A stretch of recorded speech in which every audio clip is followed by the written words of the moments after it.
regular weekly Chairman's Update. We've talked a lot about what's been going on with the initiatives, with bills that are around, with the elections coming up. But it's time now, I think, for us to pivot to our next major policy position, our next, we call them projects, policy projects. And this is an important one given the current situation here in Washington State. We're going to focus on freedom of speech and freedom of conscience. Right now in this state, I'm troubled, and many are troubled with me, in a couple of things that have been going on. One was a bill that came through Olympia in the recent legislative session. Another is just a series of actions taken by state bureaucrats. They're both troubling as they undermine your freedom of speech and freedom of conscience. The bill was a bill that started out in the state Senate in Olympia, moved through the House, and has gone to the governor's desk, that creates a so-called snitch line, whereby people can call a phone number, and the phone number is not set yet. I've been getting questions, what's the number? It's not been established yet, but they can call a phone number, and they can make a complaint. The complaint will be heard by the state attorney general, and the complaints are to be focused on hate speech and hate crimes. The bill is very poorly drafted. I voted against it. Most common sense people in Olympia did. There are still a few of those left. And it is problematic on a bunch of levels.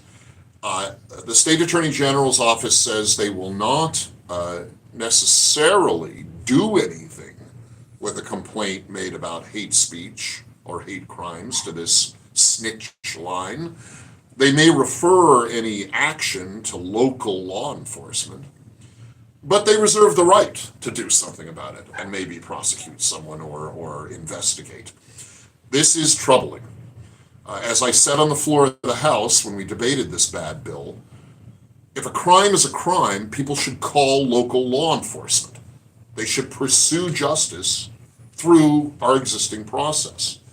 They shouldn't call an 800 number where an anonymous complaint involving real specific people gets made to an attorney general who in some cases historically has been a politically ambitious, grasping individual. This bill will proceed. There was a lot of concern initially about it that it included a $2,000 bounty to be paid to people who made complaints on the snitch line. That part was removed, so that's not part of the plan. And as I say, the proposal is still very preliminary. There is no 800 number yet, but all of this will be developed. By itself, it may seem like a silly thing, but in a larger context of what's going on in the state, it is problematic. The Attorney General has also supported bills that would create misinformation commissions in a way that is very troubling.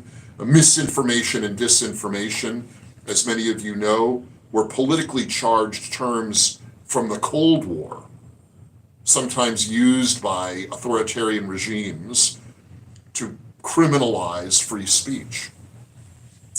We also have a situation sort of simmering with the Washington State Secretary of State, who has engaged by contract an English-based cyber snooping firm to snoop around the internet looking for comments and posts made by people, free citizens, that are critical of the Washington State Secretary of State or how elections are done here in Washington. Now, this is a very problematic practice, not only because I'm one of the people they've been snooping on and done reports about for questioning election integrity here in Washington, but it's definitely an infringement and undermining of everyone's right to speak freely in social media or elsewhere. All these things taken together show a pattern of disregard on the part of current progressive elected officials in Washington State toward not only your freedom of speech, but another thing described in Article 1, Section 11 of the state constitution, Washington State Constitution, your absolute freedom of conscience. This is one of my favorite parts of the Washington State Constitution. Article 1, Section 11 talks a lot about freedom of religion, and absolute freedom of conscience is often twinned with freedom of religion issues, but freedom of conscience is a little different than freedom of religion. It's more general, it's more broad. It means you have the right, the absolute freedom to think what you think and believe what you believe, and that cannot be criminalized. These various actions about misinformation and disinformation, about hate speech, they begin the process of criminalizing conscience, and that is objectionable.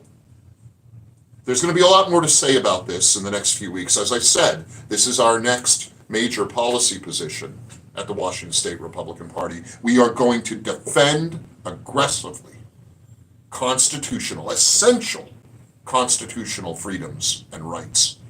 Free speech is the First Amendment in the federal Constitution, and it's first for a reason. Article 1, Section 11 in the state Constitution is brilliant in its discussion of absolute freedom of conscience, and we at the Washington GOP will vigorously defend your rights to free speech and freedom of conscience. This is a good fight. Please join us in it.